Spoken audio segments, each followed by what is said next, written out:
In the Czech Republic, 15 to 32 years old is the commonly used range for youth. The transition from youth to adulthood can be affected by increased years in non-compulsory education to the point of becoming financially independent.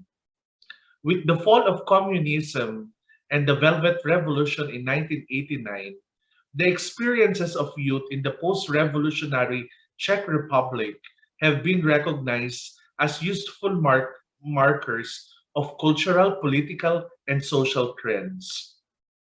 Let's bring in Mr. David Ulver, former UN Youth Delegate of the Czech Republic.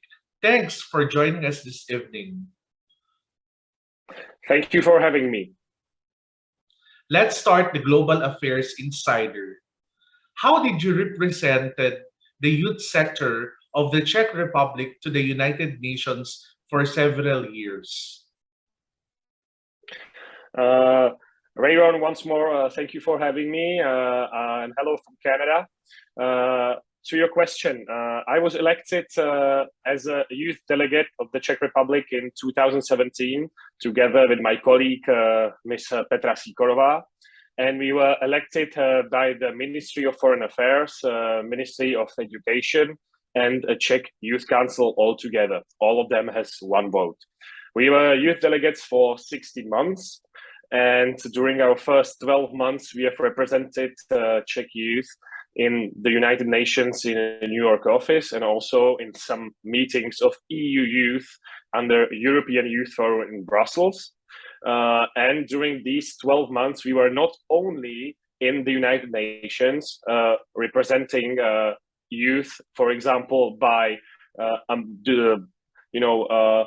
amendments to the UN Youth Resolution, which was a follow-up of the UN Security Council Youth Resolution 2250, but we were also doing presentation across the country, why it's important, as you said, to engage in non-formal education, why it is important to engage in elections and public life in general. And the other 4 months, after that 12 months, we have for 4 months passed the legacy of the UN youth to our successors, Patrick and Bára Antonovičová, who have been the youth delegates after us again for 16 months. So as you can say, the Czech program, you have a youth delegate for 16 months, but there is a selection process every 12 months. So there are 4 years when you have basically 4 youth delegates and they are passing the knowledge to each other. As a youth ambassador, what were the important issues or key areas you raised, and how did it change the lives of the many young people of the Czech Republic? That's a very good question. Me and Petra both had our own agenda. Petra's agenda was gender equality primarily.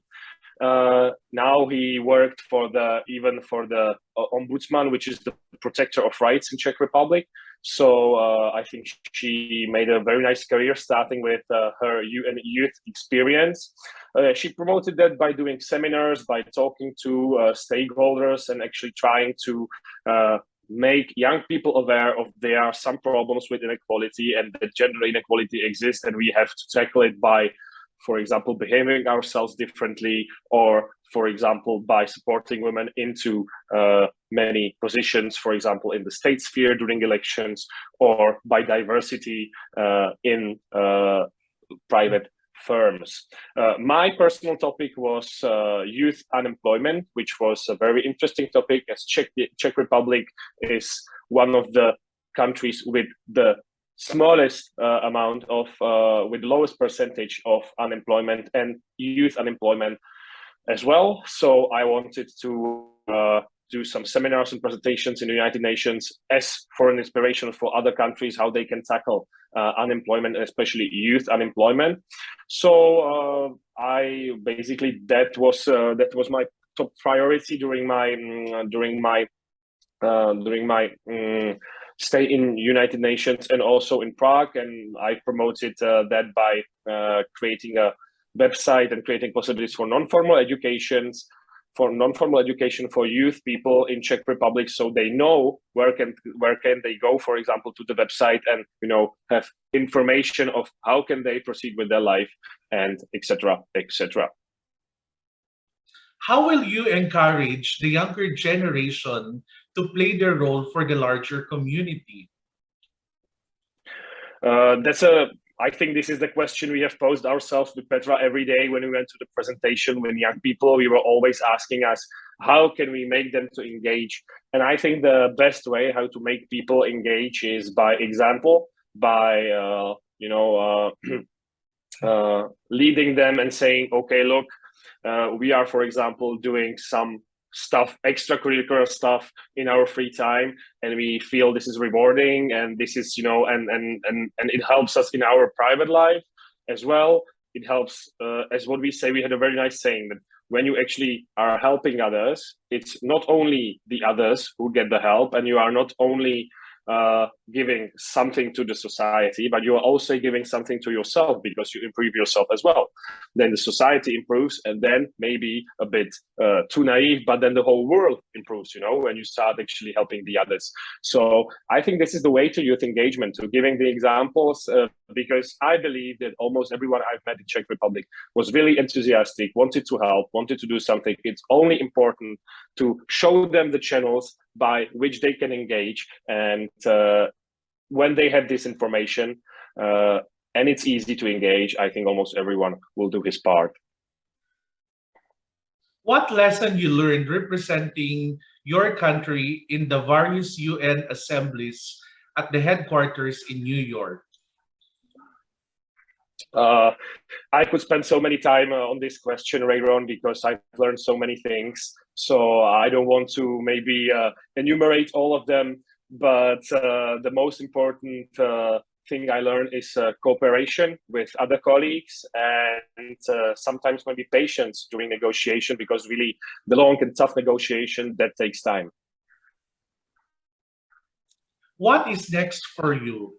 How do you wish to continue the advocacy of creating a positive change and bringing honor to your nation?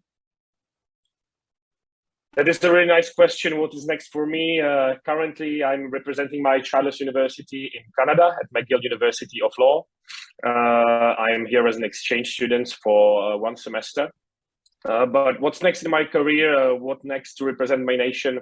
Now, currently, I work in an international law firm back in Czech Republic, where I hope to get back after my exchange and start as a junior associate. But at my free time, I still engage in extracurricular activities, just such as non-formal education. Me and my friends years ago, we have engaged in a non-formal educational organization called Young Citizens, and I still try to engage myself there a bit. Still, I must admit that my engagement is not that intense as it was before. From time to time, I organize some political simulation, for example, political simulation of Czech American Congress in Pilsen, and which is one of the Czech cities.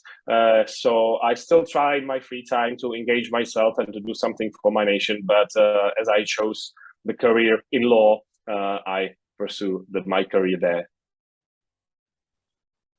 Mr. David Oliver, former UN Youth Delegate of the Czech Republic to the United Nations, thank you. Thank you. This is Rayron Del Rosario. That's the Global Affairs Insider. Follow us to our next episode only here in IPDCI News Channel.